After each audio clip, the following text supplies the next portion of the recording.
سلام علیکم دوستان عزیز.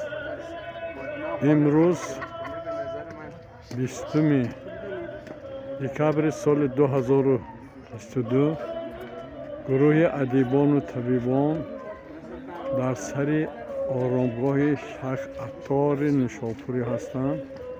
من از اینجا زیارت کردم و آقای گیاهی خیلی نقای عجایب کرد.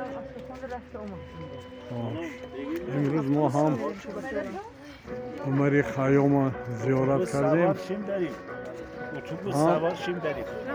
همه مخوریم تاریکی باز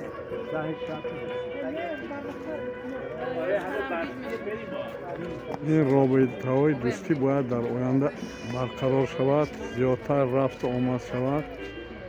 آدم ها از تاریخ یکدیگر خوبتر معلومات داشته باشند.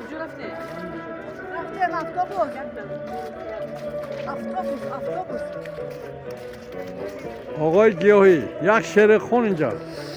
شعر درباره از عطار با من میرم. عطار از خود از چی میخونم ها؟ این چون دوست الست عشق بشنودی به جان، از بلی نفس بیزاری ستان. چون بلی نفس گرداب بلاست، کی شود کار تو در گرداب راست. تا نگردانی هلاک این مار را، کی شوی شایستین اسرار را. هرچند که عطارم لیکن به مجاز استین، بی عطر سر زلفت عطار نخواهم شد. شیخ محمود شبستری میگه مرا از شاعری خود آر ناید، که تا 100 قرن چون عطار ناید.